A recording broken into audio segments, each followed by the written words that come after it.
yourself away from education. And have some time for reflection. How have you felt about me grilling you this morning? Part of it at the start, I thought it was a bit of a challenge, obviously very personal questions, and it's vocalising those. But as it's gone through, I've quite enjoyed the process. And like it taps into what I say I probably want to do more of, is this kind of public presentation. In other instances, I'll probably have a slide projection to talk about my practice, but this is just me, you. It's almost the Obama interview with, I can't remember who interviewed Obama's direct, but I quite like this one-to-one. I've not done it before, but it's worked well. I was going to say, what was it like to be speaking about your early life, as a child? How's that felt for you today? Again, it's part informs the man, the person, the life, but a lot of it is behind me, and kind of, okay, we only skimmed on my kind of child, but this kind of the horror stories. Not a lot of it's not particularly joyful, but there is goodness in there. But equally, I move on. I'm a great fan of personal development as well. So, and that kind of always thinking, okay, move on, learn and move on, and develop yourself as an individual. And do you think that early experience growing up in a home, do you think that influenced who you are today and the determination to succeed as an artist? I think it's all going to have an influence on who I am in terms of, I think, elements. I'm actually reading this book at the moment called Afro-European by Johnny Pitt. I don't know if you know it. And he talks about just this process of not being in different worlds. Johnny Pitt was talking about his mixed race and not being in a white world or a black world in this thing.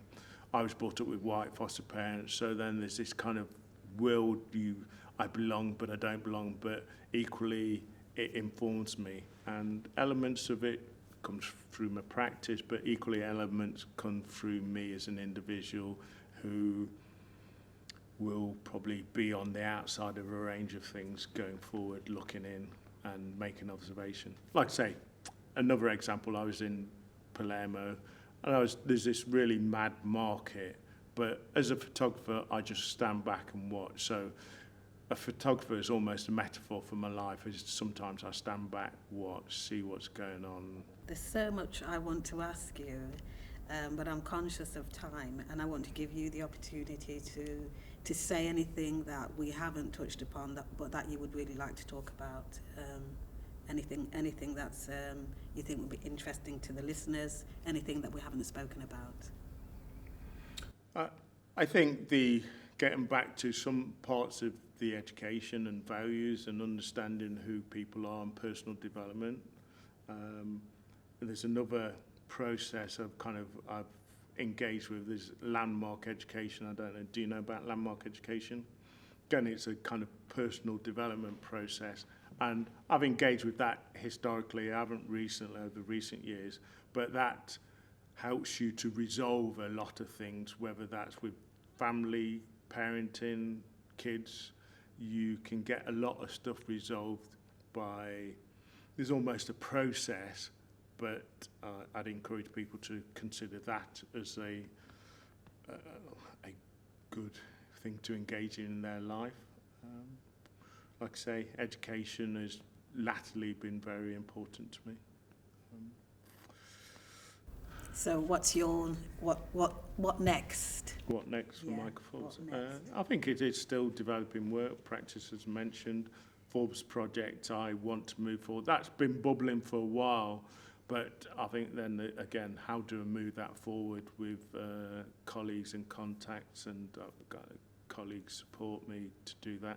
Can't do everything on my own, so it is how do you bring in people, bring in skills. There's another good book worth reading. It's just escaped me, but again, the title escaped me, but it's more about how you bring in the skills to support you. So almost having a mastermind of team around you, so you bring in them for their skills and blah, blah, blah, because you can't do it on your own. None of us can do it on our own. So it's about how do you work with the right people around you. It's very useful. The book will come to me. But, yeah. And that, I think, is a really great place to stop. Thank you very much, Michael. Well, thank you for your time, and thank you for Neil for setting this up, Neil Walker, and Chris for leading on the camera work and sound. So I appreciate that. Lovely. Great. That's a wrap.